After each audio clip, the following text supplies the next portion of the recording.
Olá e bem-vindo ao nosso canal. Meu nome é Thiago de Paula e você está em mais um vídeo da playlist Senso Crítico, uma seleção de vídeos que trata sobre tudo que envolve o mundo da hipnose. Dicas e técnicas que podem te ajudar muito na hora de hipnotizar. No vídeo de hoje eu vou falar sobre algo que talvez seja a técnica mais importante que um terapeuta deve dominar se quiser ter resultados de verdade. E olha que eu não estou falando só de hipnoterapeutas não, mas profissionais de qualquer técnica, de qualquer abordagem. A diferença entre ouvir e escutar. É, isso mesmo. Tem diferença, e se você souber qual é esta diferença, isso vai transformar a sua forma de fazer terapia. Então vem comigo, depois da vinheta.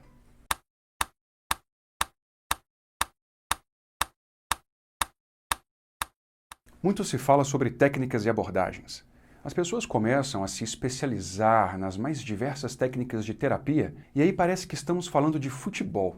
As pessoas começam então a defender com unhas e dentes uma certa teoria e acham que ninguém pode pensar diferente ou que nada mais no mundo presta, só aquela teoria que ele ou ela usa na clínica.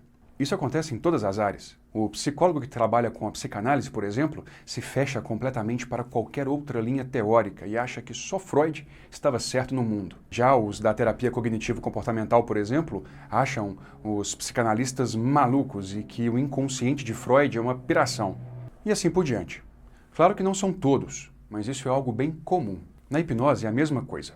De um lado, os professores que querem, de qualquer jeito, inventar uma técnica, uma abordagem, e aí saem por aí vendendo uma falsa revolução, que muitas vezes é só uma cópia, ou pior ainda, um monte de coisas que não fazem o menor sentido, claramente não vai servir para nada na prática. De outro lado, temos os alunos que terminam o curso achando que só aquilo que ele viu em 2 dias, geralmente é o tempo que duram os cursos de hipnose, que só aquilo funciona, que só o seu mestre sabe o que faz e que agora ele conseguirá resolver qualquer coisa que aparecer em seu consultório e muitas vezes acham que vão resolver em uma única sessão. É triste, mas é a verdade. O problema de tudo isso é que os professores acabam por se enganar, achando que é melhor do que alguém, de que a sua técnica é melhor do que a outra e de que ele é o único detentor da verdade e do saber. Acham que suas técnicas vão funcionar para qualquer pessoa, em qualquer lugar. E isso acaba sendo passado para os alunos, que repetem o mesmo padrão. Estes alunos recém-formados se fecham para as outras técnicas, outras visões e outras formas de enxergar as coisas. Se fechar desta forma não é bom para ninguém. A técnica é importante? Claro. Na psicologia, ela define a visão que você vai ter de homem, e isso define todo o resto. Não estou defendendo que você deve fazer uma salada mista de tudo quanto é técnica, até porque isso vai ser completamente incoerente em vários pontos e por vários motivos. O que eu quero com este vídeo é abrir os olhos e as mentes de vocês para uma questão fundamental. A técnica não é o mais importante em uma terapia. Várias pesquisas já foram realizadas para tentar comprovar uma melhor eficácia de uma ou de outra técnica. Tentaram comprovar também se uma determinada abordagem seria melhor do que outra para certos casos. Por exemplo, tentar comprovar se psicanálise é melhor do que a humanista ou a Gestalt, ou ainda que a teoria cognitivo-comportamental seria mais indicada do que uma outra qualquer para os casos X, Y ou Z. E sabe qual é o resultado?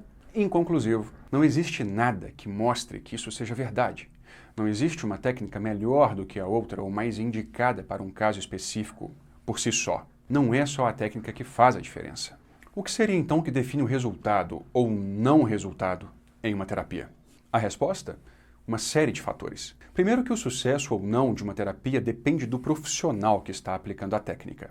A competência de quem aplica vai definir muito o resultado final do trabalho. Segundo que os resultados dependem também do cliente, do engajamento, da entrega, da permissão, do envolvimento.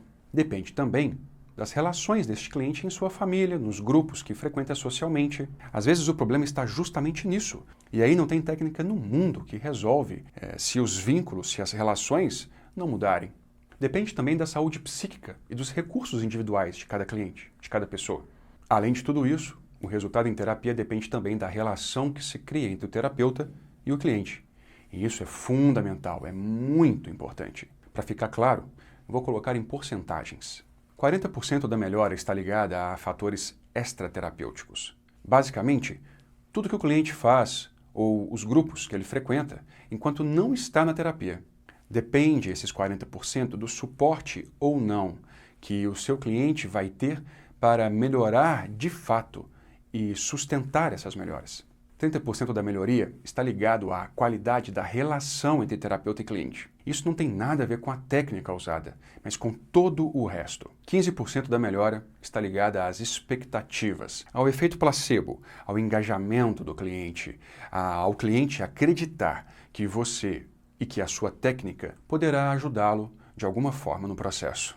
E por fim, temos então outros 15%, e esses dizem respeito à técnica usada e às características específicas de cada abordagem. Percebe a importância de não ficar bitolado em uma linha teórica e acabar esquecendo do resto?